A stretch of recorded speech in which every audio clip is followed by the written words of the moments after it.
story ever told.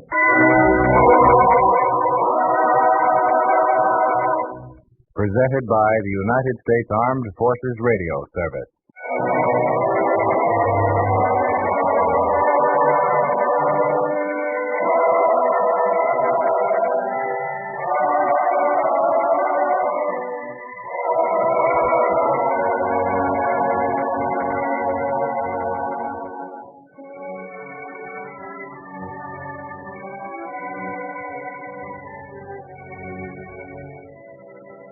Tonight we present The Unbelieving, a drama based on a teaching from the greatest life ever lived.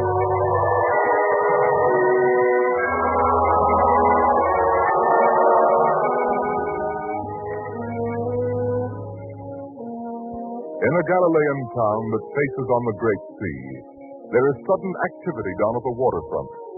For one large vessel has just run up a flag signifying that she will sail with the tide. Casks of water and much food are being hauled down to the shore for loading. And the captain is not only busy giving his orders, but is also talking to the merchant, Aaron. Mind you, Abner, stow those casks securely. Now, Aaron, what do you say? Time's short, I have to know. Well, a man has to have time to think. Think? Nothing to think about. I told you, where I'm sailing, woolen cloth is as precious as food. They'll pay for it in gold. Let me take all the cloth you can spare, and I'll bring you back enough money to pay for it 3 times over, even after my share. Well, Aaron? I don't know. Risk a good part of my possessions, and a vessel can sink. No vessel of mine has ever been lost, Aaron. I know, but I have to be a little more cautious than most men. What do you mean? Well, a man doesn't like to talk of it, but I have a son, and he's not a well lad. Not that he's sick all the time, mind you, but suddenly from out of nowhere, the sickness seems to come on him like an evil spirit.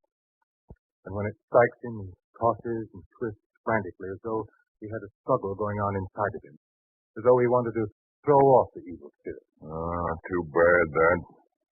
I've heard of such sickness. Well, you can understand that I must always have money to take care of the boy. I can't risk losing a good part of what I have. I see. Well, I'll find another merchant who'll do it. Now, wait. I'll return to the house, talk to my wife. I might yet decide to do it. Give me an hour, huh? An hour? All right, an hour, but no longer. I must sail with the tide. All right, men, careful with the loading.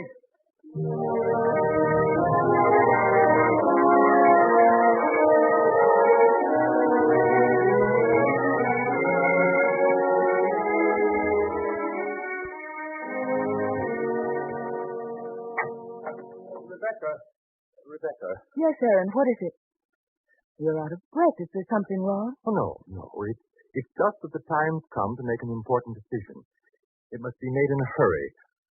I want your advice. Well? If we could triple our money... Triple it? How? All I have to do is entrust most of my stock of woolen cloth to Nathan, the sea captain. He'd take it to a port where he assures me he can sell it for 3 times its price here. Nathan? Well, he's a very honest man. And a good captain, too. Why not do what he asks? Well, you know how the seas are. Gales blow up suddenly. Huge waves. Treacherous rocks. Anything could happen. But isn't that one of the risks of doing business? Is it a risk I can afford to take? After all, we must think of Michael. There must always be enough money for him. Oh, Aaron. Aaron, why did it have to happen to our son? Our only child. Did anyone ever expect it? The first time it happened, I thought the end of the world had come for us. And ever since then, it's been uppermost in my mind. That's why now I have to consider how this could affect him. Still, you have to believe in something. You have to believe that things will work out right. Believe? You're reproaching me again, Rebecca. Oh, no, Aaron. I'm trying to help you. You know me better than anyone does, my dear. That I'm a man who believes only what he knows. A fact is a fact, and there's nothing more. Aaron, tomorrow the master will be here again. No, please, don't ask me to go. It would be mockery. I don't believe. Can't be. I don't belong there. If you'd only try. Don't make me do it. Not if you won't feel right. But now, what are you going to tell Nathan? I think I know what I should tell him. You'll do it? No. But why? The facts. We must bear them in mind. The ship can sink. The cloth can be lost. Those are fears, not facts. But they can happen. They can be facts. All right, dear. Any decision you make will be good enough for me. Then I'll tell him. Oh, but before I go, is the boy here? Yes. Good. I want to see him. To make sure he's still in good health. I'll call him for you. Michael, your father wants to see you a moment. Yes, Father? You want me? Yes, son. How do you feel today? Why, fine, Father. Very well. Why? Why? Must the father explain because he cares about his son? Must he, lad? Come here. Yes, Father. Now then, hold out your hand. There. Copper coin for you, Michael. And you're to spend it on something frivolous. Something that's no good at all, but something you'd like to have. Promise? Yes. But why? Just because you're a fine lad. Strong. Healthy. That's why. And now I have to go down to the waterfront. Business, you know. Thank you very much, Father.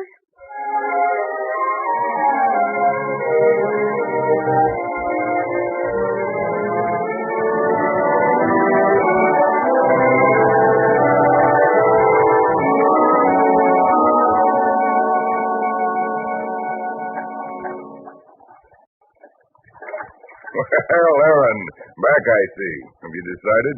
The answer is no, Nathan. No?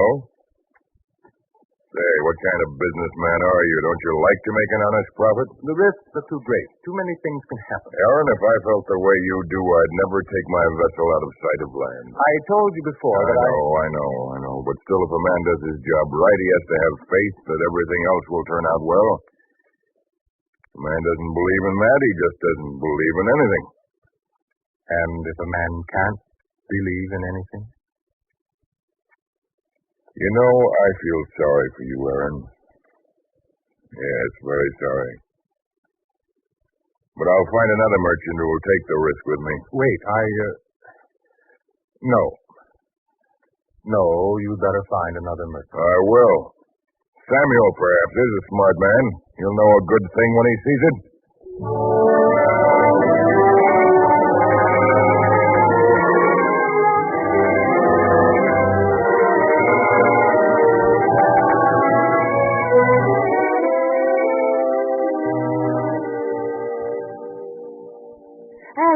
Aaron, I'm glad you're early today. What is it? Not the boy. Oh, no.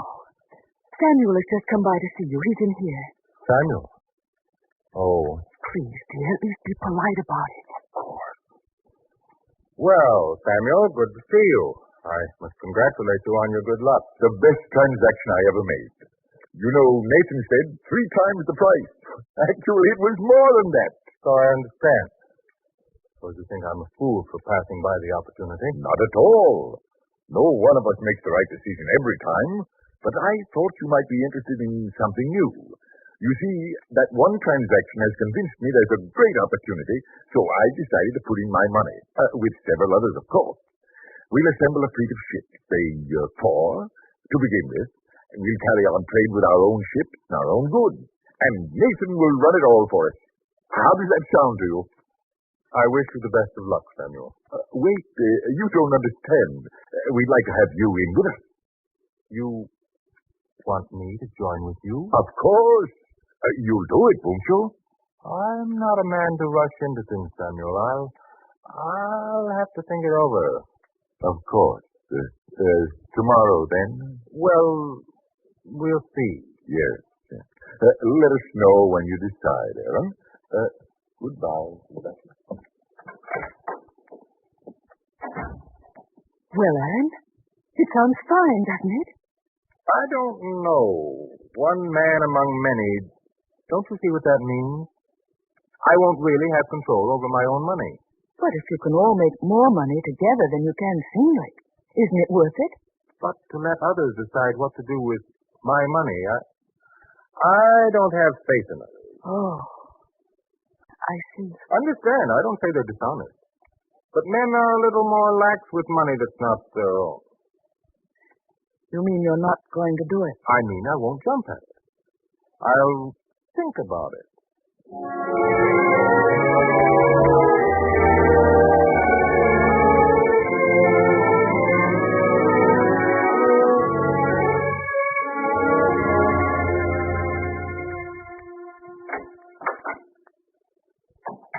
Aaron, have you seen them? Talked to them? Yes. And? I couldn't do it. Well, at least you made up your mind. You won't be worrying about it as you have the last 2 days. Rebecca, you don't know. You just don't know. You think it's over when I make my decision. No. I think about it and think about it. It keeps going through my mind at night when all others rest. Not all others rest. You mean you know? Of course. You can't worry alone, Aaron. Not as long as I'm your wife. I see. Yes, dear. I know what it means not to have faith in anyone or anything. It means you live alone in a world full of people who want to be your friends, but don't get the chance. You? I have faith in you. Yet you've never had enough faith to do what I asked. About the master? Yes. You're right. I guess I don't really have faith in you either then. That's not the worst of it, Aaron. Don't you see? You don't even have faith in yourself. But I do. Do you? Here were 2 times when you were faced with a good opportunity, and yet you couldn't make up your mind to do it. It's always been the same. That's the bad part, Aaron. A man without faith is a man without faith in himself. Rebecca.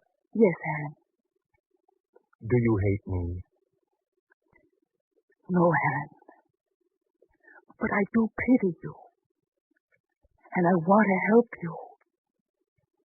If you want help. I don't know. I have no faith. And I don't even know where to start to have it. I'm lost. Lost.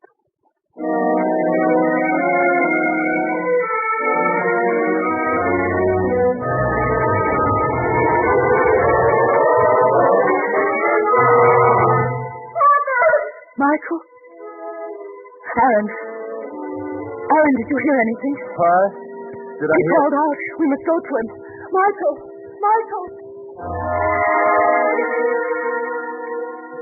Son, do you hear me? He doesn't hear me, Rebecca. Again. It's happened again, Aaron. Yes, dear. We mustn't lose our heads. We must do what we can. Do. What can we do? Wait. Just wait. I guess that's all. Poor boy. Poor boy. To be so stricken.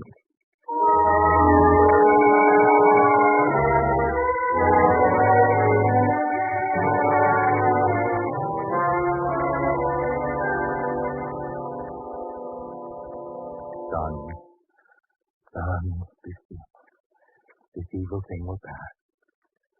It has to pass. The way he struggles. It was never quite so bad as this before. If only we could talk to him, give him courage, let him know that we're standing here beside him in this moment. We can say nothing. Do nothing. Just wait and watch.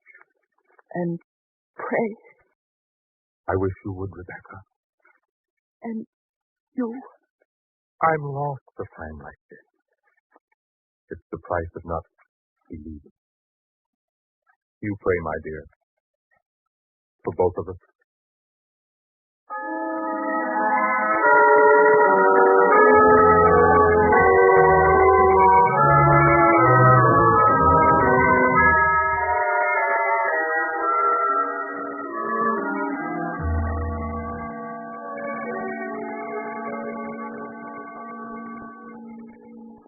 Rebecca, morning. I wondered if it would ever come. I must go in and have a look.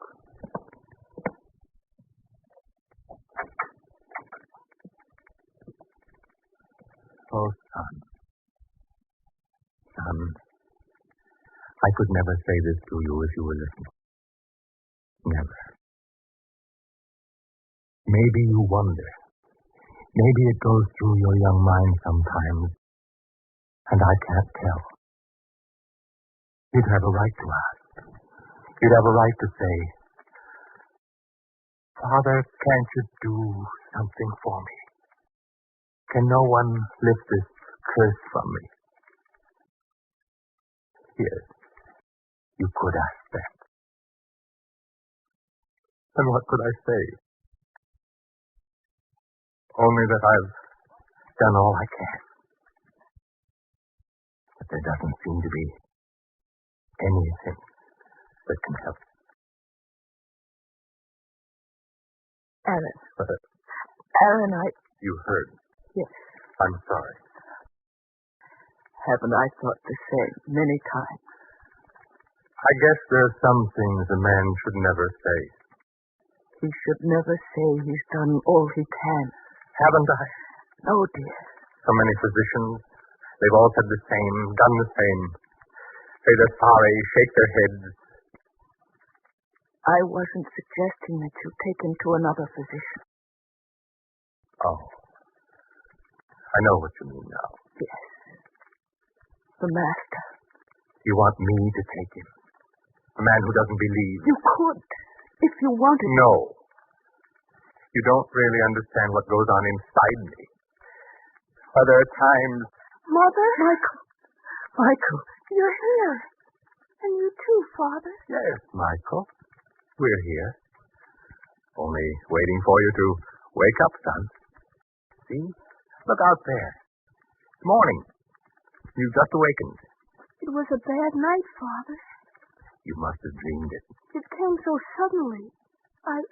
I was frightened. I wanted you and Mother, but you weren't here. We were here, son. We'll always be here. And now your mother and I must get you something to eat. You must be hungry. Yes, dear. We'll bring you something.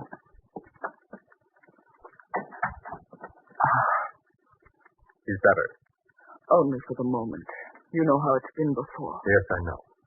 Then won't you do what I ask? I wanted to. But there's nothing within me that responds. All things I know, I must know through seeing, feeling, experiencing. Only after that can I believe. I'm only asking for our son's sake. You could take him. No, Anne. You're the one who must do it. Try.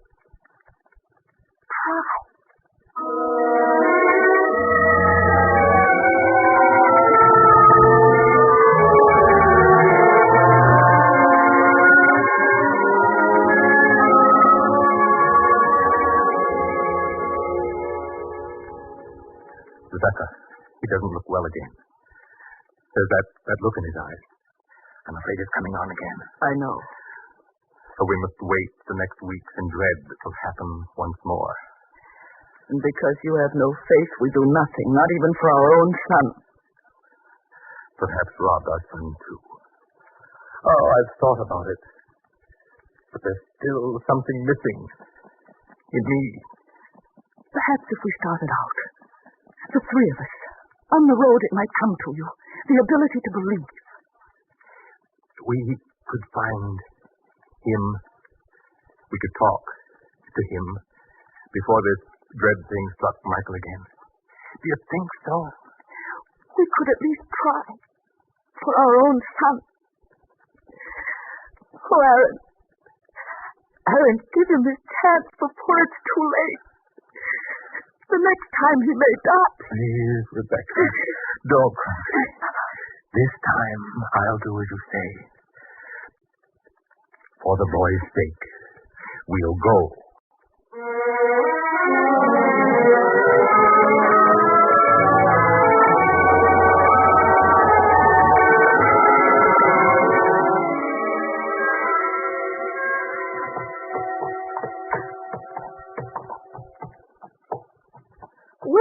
been this far from home before. No, Michael. And do you feel well, son? A little tired, but I can go on. We are going on, aren't we? Another day, possibly two. Then we shall be there. Capernaum. Mother, Michael! Michael, what is it? I don't know. It seemed like the blackness was coming again.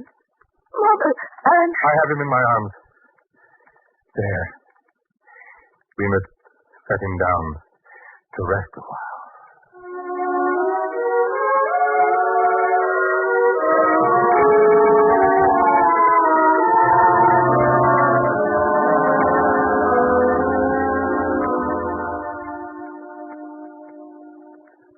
It's growing dark. Will we stay here by the roadside forever? He's more ill now than he's ever been. This time is the worst of all. What can we do for him here? The water's already gone. With nothing to wet his lips with but tears. I know. Rebecca, Yes, Aaron. you have such faith. You're always believing. But if there is any power in this master you worship, then I shall find it out. What do you mean, Aaron? I shall carry the boy in my arms the rest of the way. All the way to Capernaum. Can you do it? I can do anything. If it's for my son.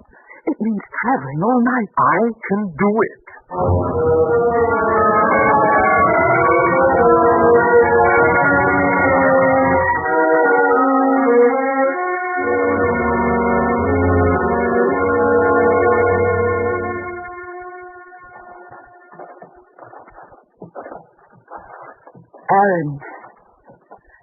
Aaron, you should rest a while. Capernaum. That's the place I'll rest. But you've been walking all night. And I shall keep on. How is he now? The same. His body still struggles. At times I think he's ready to cry out. But he never does. Does he burn? Where his head rests against my chest. Feels very warm. Then we should stop to bathe his head. With what? No. We'll keep going till we see the city wall of Capernaum. Come, hurry.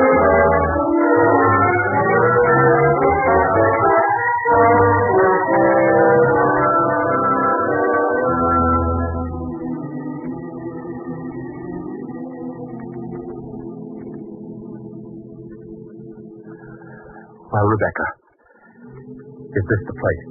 Yes, Aaron. All these people have come here to see him. And point out the master to me. I shall lay my son at his feet. Let me look. Hurry, Rebecca, or our son dies. I can feel it. There. Do you see him? The one who stands surrounded by all the others? Yes, Aaron. Then I shall go to him. But you must speak for me, Rebecca. No, Aaron. It must be you. What shall I say to him? Master, I don't believe in you. And because I don't believe, I want you to heal my son who dies. No. You speak for me, Rebecca. Aaron, you've always said you wanted to believe and weren't able. Well, this is your chance. Tell him, honestly and humbly, what's in your heart. And then see if he'll help you to believe. Our son's life hangs on it. If I didn't have faith, I wouldn't be here. Go, Aaron. You ask him. Then be with me, Rebecca. Beside me.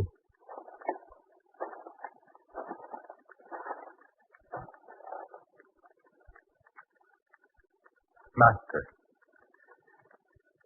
Master, I have brought you my son, who is stricken by a strange evil. I lay him here before you. Look for yourself at his tortured body, at the way he struggles. Help him, please, Master.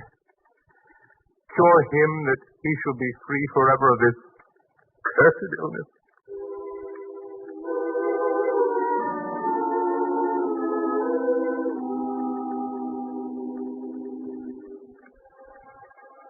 How long is it ago since this came unto him? Since he was a little child, Master. But now, this moment, he seems closer to death than ever before. Master, if you can do anything, have compassion on us. Help us. If thou canst believe, all things are possible to him that believeth. Believe. This moment more than any other would I want to believe. Yes, I want to believe. Help me, Lord, in my unbelief.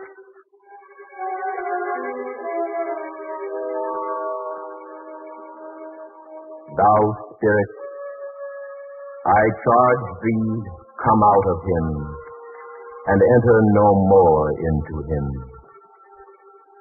Master, his body moves suddenly and violently. Now he's calm, as though he's dead. Oh, Master. Master, why do you reach down to take his hand? And you lift him up, Master. Master.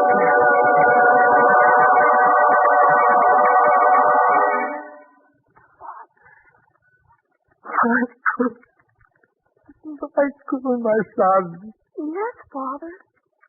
Why do you say it that way? Rebecca, look, our son, well, alive. Master, Master, now I can believe. I see. And what I see is changed by unbelief to great faith. I have faith in you, in my fellow men, in my wife, even in myself. My whole life has changed, Lord. I am no longer alone.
You have been listening to The Unbelieving, another episode in the greatest story ever told, from the greatest life ever lived.